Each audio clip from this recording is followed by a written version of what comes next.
இதுல ஃபர்ஸ்ட் சீன்லயே ஈஸ்வரி பாக்கியா கிட்ட கண்டிப்பா கோபி இதுக்கப்புறமா இந்த வீட்ல தான் வாழ போறான்னு சொல்லிட்டு சவாலே விட ஆரம்பிச்சிடுறாங்க. ஆனா பாக்கியாவோ அவங்களுக்கு எதிர் சவால் விடுற மாதிரி கண்டிப்பா அந்த கோபி மறுபடியுமே இந்த வீட்டுக்குள்ள நுழையிறத நான் ஒரு காலம் அனுமதிக்கவே மாட்டேன். அவங்க எப்படி வந்துடுறாங்க நானும் பாத்துறேன்னு சொல்லிட்டு அவங்க கிட்ட கோவமா பேசிட்டாங்கன்னு கிளம்பி போக. ஆனா ஈஸ்வரியோ பாக்கியாவோட முடிவ கொஞ்சம் கூட சீரியஸா எடுத்துக்கிற மாதிரியே தெரியல. அது மட்டும் இல்லாம செலியன் கிட்ட அவளோட மனசெல்லாம் ஈஸியாவே மாத்திடலாம். நம்ம முதல்ல இத பத்தி கோபி கிட்ட பேசலான்னு சொல்லிட்டு கரெக்டா அங்க போகும்போது தான் கோபி ராதிகா கிட்ட பேசிட்டு இருக்கத பாக்குறாங்க. உடனே அத பார்த்த உடனே ஈஸ்வரி செம்ம கடுப்பாக்கி உள்ள போயிட்டு, நான் தான் உன்னை இங்க வர வேண்டாம்னு சொன்னல, நீ எதுக்காக இங்க வந்திருக்கன்னு சொல்லிட்டு கத்த ஆரம்பிக்க.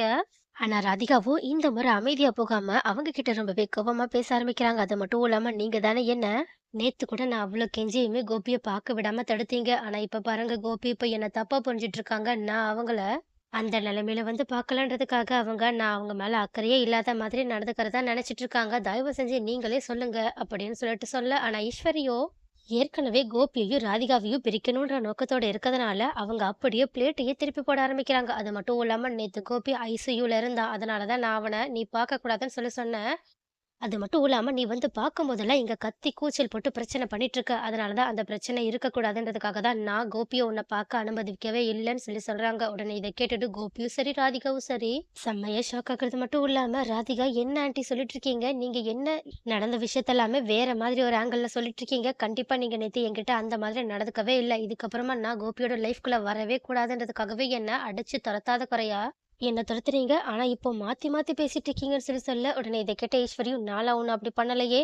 என்ன என் பையன் முன்னாடி என்ன கெட்டவளா காட்ட ட்ரை பண்றியான்னு சொல்லிட்டு அப்படியே அப்பட்டமா நடிக்க ஆரம்பிக்க. அப்போ இது எல்லாத்தையுமே பார்த்துட்டு இருக்க எழிலோ, பாட்டி நீங்க என்ன பண்ணிட்டு இருக்கீங்க அப்படின்னு சொல்லிட்டு உண்மைய சொல்ல வர. ஆனா ஈஸ்வரி பாட்டியோ, நீ அமைதியா இருடா அப்படின்னு சொல்லிட்டு கோபி கிட்ட, டேய் நீயே சொல்லுடா, நான் போய் அப்படி பண்ணுவேனான்னு சொல்லிட்டு கேட்க. உடனே கோபியுமே, ஆமா என்னோட அம்மாலாம் அப்படி பண்ணியிருக்க வாய்ப்பே கிடையாது. அது மட்டும் இல்லாம நீ என்னோட அம்மா மேலயுமே இப்ப பழி போட ஆரம்பிச்சிட்டியா அப்படின்னு சொல்லிட்டு ராதிகா கிட்ட பேச. உடனே இதை கேட்டுட்டு ராதிகா ரொம்பவே சோகத்தோட, என்ன கோபி நீங்க கூட என்ன நம்பலையா? நான் உங்க மேல எவ்வளவு அக்கறையா இருக்கேன்னு உங்ககிட்ட நான் எப்படி புரிய வைக்க போறேன்னே தெரியலன்னு சொல்லிட்டு கண்ணீர் விட. உடனே இதை பார்த்துட்டு கோபியும் லைட்டா ராதிகா மேல இறக்கப்படுற மாதிரி தெரியுது. ஆனா ஈஸ்வரியோ அந்த சான்ஸையுமே ராதிகாக்கு கொடுக்காம, ஆமா அக்கறையோட இருந்திருந்தா என் பையன் ஃபோன் பண்ணும்போது அப்பவே நீ அவனோட ஃபோன் அட்டன் பண்ணிருக்கணும். இப்படி கடைசி நேரத்துல எல்லாமே முடிஞ்சதுக்கு அப்புறமா வந்து கண்ணீர் விட்டுட்டு இருக்க கூடாது. உண்மையாவே உனக்கு அவன் மேல அன்பு அக்கறையும் இருந்திருந்தா கண்டிப்பா நீ நேத்து நான் உன்ன விடலனாலும், ஒருவேள நீ என்கிட்ட சண்டை போட்டுட்டாவது வந்து கோபிய பார்த்துருக்கணும். ஆனா உனக்கு தான் அவன் மேல அவ்ளோ அன்பும், அக்கறையும் கிடையாதே!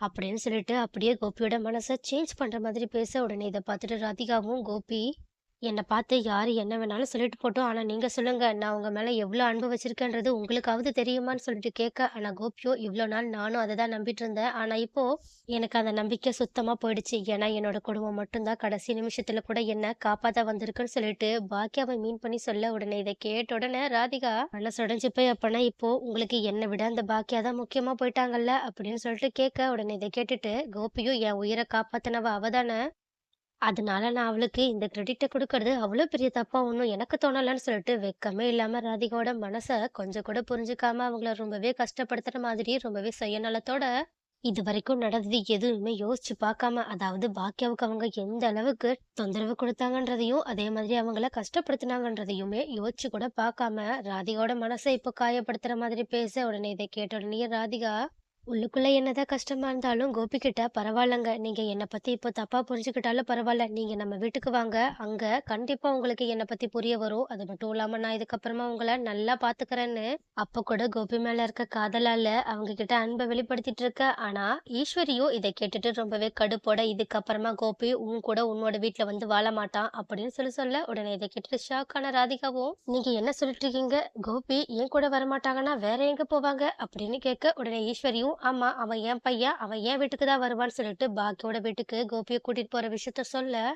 உடனே இத கேட்டுட்டு செம்மையா ஷாக் ஆன ராதிகாவும், கோபி இவங்க என்ன சொல்றாங்க பாத்தீங்களான்னு சொல்லிட்டு கோபிய திரும்பி பார்க்கும்போது தான் கோபி அதுக்கு சம்மதம் தெரிவிக்கிற மாதிரி ரொம்பவே அமைதியா தலை குனிஞ்சு போய் உட்கார்ந்திருக்காங்க. அப்ப இத பார்த்துட்டு கண் கலங்கிக்கிட்டே ராதிகா கோபி கிட்ட, அப்பனா நீங்களும் உங்க அம்மா கூடயே பாக்கியோட வீட்ல போய் தங்குற முடிவு எடுத்துட்டீங்க தானே அப்படின்னு கேட்க. உடனே கோபியும், ஆமா. அது மட்டும் இல்லாம என் மேல யாருக்கு அக்கறை இருக்கோ நான் அவங்க கூட இருக்கிறது தான் நல்லதுன்னு எனக்கு தோணுது. அது மட்டும் இல்லாம இதுக்கப்புறமா நான் கொஞ்ச நாளைக்கு உன்ன பார்க்க வேண்டான்னு நெனைக்கிறேன்னு சொல்ல, உடனே இத கேட்ட உடனேயே ராதிகா இன்னுமே கஷ்டத்தோட நின்னுட்டு இருக்கா. ஆனா ஈஸ்வரியோ எப்படியோ நம்ம நெனைச்ச மாதிரி கோபி கொஞ்சம் கொஞ்சமா ராதிகாய விட்டு விலகி வர ஆரம்பிச்சுட்டான். ஸோ இதுக்கப்புறமா நம்ம எப்படியாவது கோபியையும், பாக்கியாவையும் சேர்த்து வைக்கிற வேலைய பார்க்கணும்னு சொல்லிட்டு நெனச்சுக்கிட்டு இருக்காங்க.